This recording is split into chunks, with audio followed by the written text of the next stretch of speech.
하늘에 계신 우리 아버지, 아버지의 이름을 거룩하게 하시며 아버지의 나라가 오게 하시며 아버지의 뜻이 하늘에서와 같이 땅에서도 이루어지게 하소서. 오늘 우리에게 일용할 양식을 주시고 우리가 우리에게 잘못한 사람을 용서하여 준 것 같이 우리 죄를 용서하여 주시고 우리를 시험에 빠지지 않게 하시고 악에서 구하소서. 나라와 권능과 영광이 영원히 아버지의 것입니다. 아멘.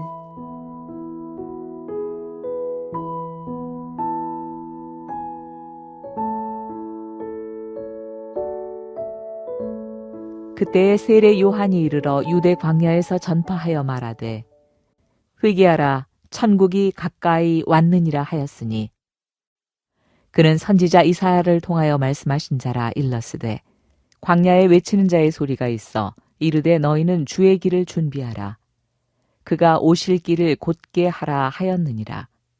이 요한은 낙타털 옷을 입고 허리에 가죽띠를 띠고 음식은 메뚜기와 석청이었더라. 이때 예루살렘과 온 유대와 요단강 사방에서 다 그에게 나아와 자기들의 죄를 자복하고 요단강에서 그에게 세례를 받더니 요한이 많은 바리새인들과 사두개인들이 세례를 베푸는 대로 오는 것을 보고 이르되 독사의 자식들아 누가 너희를 가르쳐 임박한 진노를 피하라 하더냐. 그러므로 회개에 합당한 열매를 맺고 속으로 아브라함이 우리 조상이라고 생각하지 말라.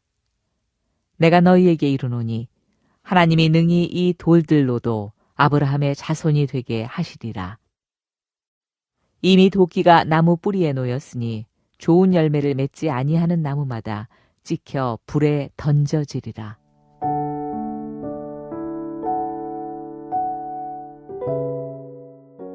오늘 본문에서 우리는 마태복음 2장의 아기 예수님의 이야기에서 갑자기 30년이라는 시간을 건너뛰어 광야에 선 한 사람을 만나게 됩니다. 마태복음 3장 1절은 그때예로 시작하는데요. 이 표현은 단순히 연대기적인 순서를 말하는 것이 아닙니다. 이는 하나님의 구원 계획이 이제 본격적으로 그리고 결정적으로 시작되었음을 알리는 선포입니다.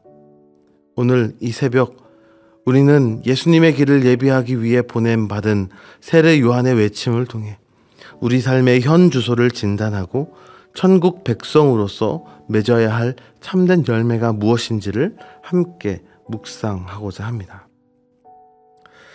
세례 요한이 사역을 시작한 유대 광야를 먼저 주목해 보겠습니다. 이 유대 광야는 하나님과의 관계가 깨어져 안식을 잃어버린 당시 이스라엘의 황폐한 영적 실상을 시각적으로 보여주는 상징적인 장소입니다. 사람이 살 수 없는 이 메마르고 척박한 환경은 인간의 수단이 아닌 오직 하나님의 전적인 은혜가 임해야만 살 수 있는 영적 현장임을 고백합니다. 그러나 동시에 이곳은 과거 이스라엘 백성이 가나안에 들어가기 전 하나님의 은혜를 경험하며 준비되었던 것처럼 하나님의 종말론적인 회복이 시작되는 새로운 출애굽의 자리이기도 했습니다. 결국 세례 요한은 이 광야를 메시아를 통해 하나님의 백성이 새롭게 재구성되는 해방의 공간으로 삼아 우리를 향한 구원의 길을 예비하였던 것입니다. 가장 큰 절망의 순간, 이스라엘이 메시아를 향한 갈망으로 가장 뜨거웠던 그 시기에 하나님은 광야에서 외치는 자의 소리를 보내셨습니다. 세례 요한은 이사야 40장 3절의 예언대로 왕이 오시기 전 도로를 닦는 전령처럼 우리 마음의 거친 길을 평탄하게 하여 예수님을 맞이하도록 부름 받았습니다. 하나님은 이처럼 우리가 가장 메말라 있을 때 바로 그 광야 같은 삶의 한복판에서 가장 큰 희망을 준비하고 계십니다. 세상의 위협이 아무리 거셀지라도 하나님의 구원 계획은 이미 우리 문 앞에 도착해 있으며 그 어떤 절망도 우리를 향한 주님의 신실한 통치를 결코 가로막을 수 없습니다. 이 사실을 믿으시기 바랍니다. 세례 요한의 첫 외침은 강력했습니다. 회개하라, 천국이 가까이 왔느니라. 세례 요한이 선포했던 회개는 과거의 실수를 단순히 후회하며 흘리는 일시적인 감정의 눈물에 그치지 않습니다. 그가 말하는 참된 회개란 우리의 지성과 감정 그리고 의지를 포함한 전 인격이 죄의 길에서 떠나 하나님께로 완전히 돌이키는 근본적인 변화를 의미합니다. 이는 입술의 고백을 넘어 삶의 전반적인 방향을 수정하고 새로운 행동으로 나아가는 결단이 반드시 수반되어야 함을 뜻합니다.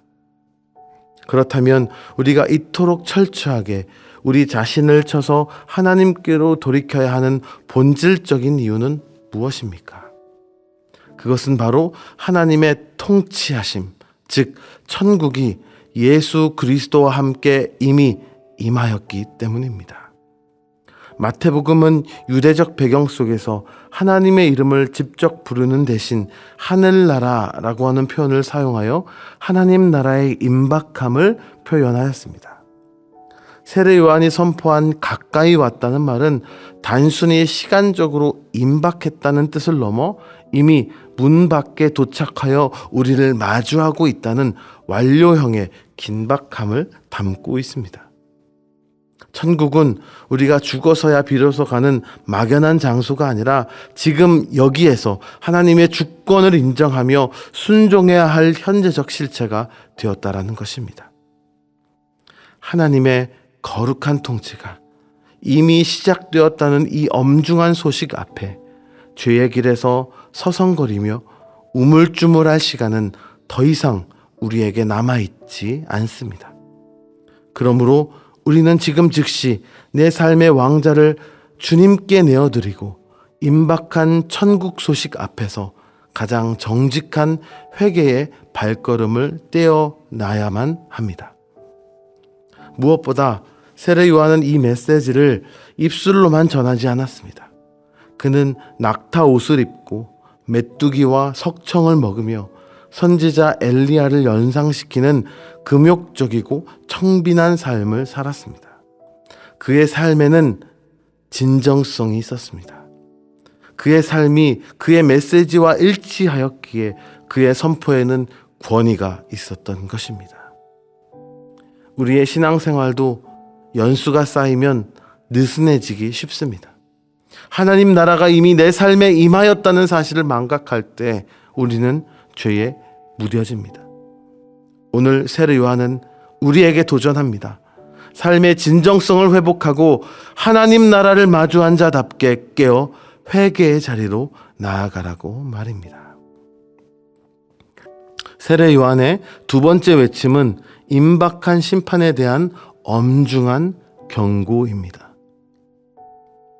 특히 당시 종교 기득권자들이 가진 가짜 안도감을 정조준하였습니다.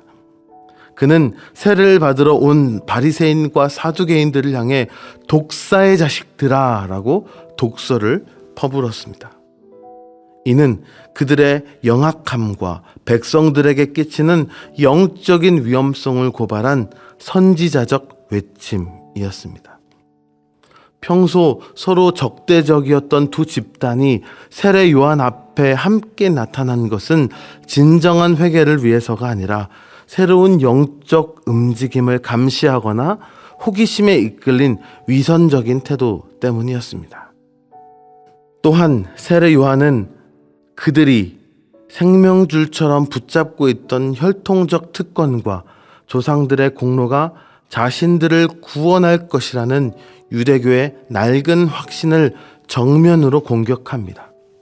속으로 아브라함이 우리 조상이라고 생각하지 말라라고 했던 이 외침은 육체적 혈통이 구원을 보장하는 자동문이 될 수 없다라고 하는 파격적인 선언이었습니다. 하나님은 요단강가에 널려 있는 흔한 돌들로도 아브라함의 자녀들을 일으킬 수 있는 전능하신 분이셨기에 인간의 가문이나 배경은 그분 앞에서 아무런 힘을 발휘하지 못함을 세례 요한은 경고하고 있었던 것이지요. 10절에는 도끼가 이미 나무 뿌리에 놓여 있다라고까지 말합니다. 이것은 단순히 가지를 치는 수준이 아니라 나무의 생명, 근원인 뿌리를 찍어버릴 정도로 회개하지 않는 자들에 대한 심판이 바로 눈앞에 닥쳤음을 경고하는 것입니다. 다시 말해 신앙의 본질은 내가 과거에 어떤 배경과 자격을 가졌느냐가 아니라 하나님의 통치 앞에서 회개에 합당한 열매를 맺고 있느냐에 달려 있다라는 것입니다. 그러므로 신앙의 비본질적인 위선과 계급의식, 특권의식을 버려야 합니다. 도끼가 이미 나무 뿌리에 놓여 있습니다. 좋은 열매를 맺지 않는 나무는 예외 없이 불에 던져질 것입니다. 우리의 시선을 내가 가진 자격이 아니라 우리 신앙의 본질이신 예수 그리스도와 그분의 삶으로 다시 되돌려 놓아야 할 때입니다. 오늘 말씀을 정리합니다. 세례 요한은 우리에게 천국 백성답게 살 것을 요구합니다. 천국 백성은 혈통이나 종교적 형식을 자랑하는 사람이 아닙니다. 오직 하나님께만 초점을 맞추고 날마다 죄에서 돌이켜 삶의 열매로 그 믿음을 증명하는 사람입니다. 오늘 하루 나에게 위선과 특권의식이 있지는 않은지 스스로 되돌아보시기 바랍니다. 그리고 그 길에서 돌이켜 내 전 인격을 하나님께로 향하시기를 바랍니다.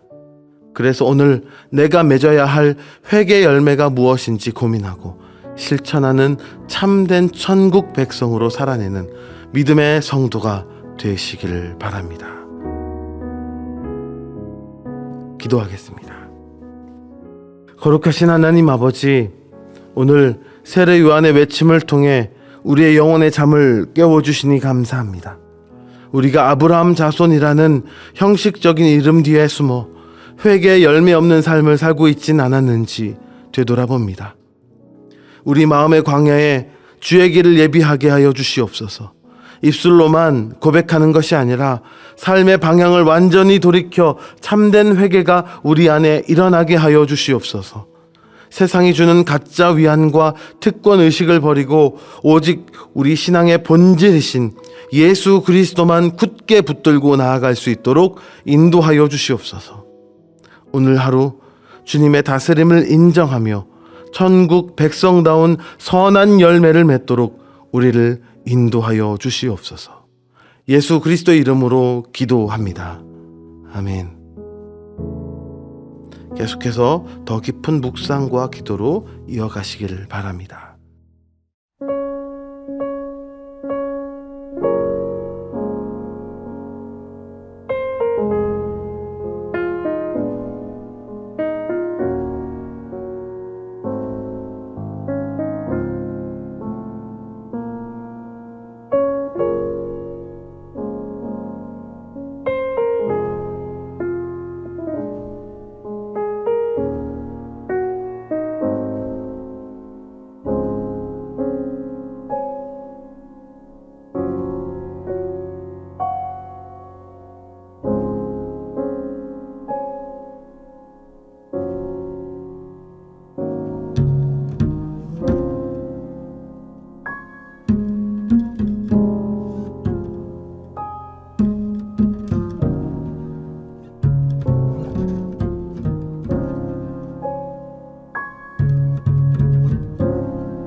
아멘.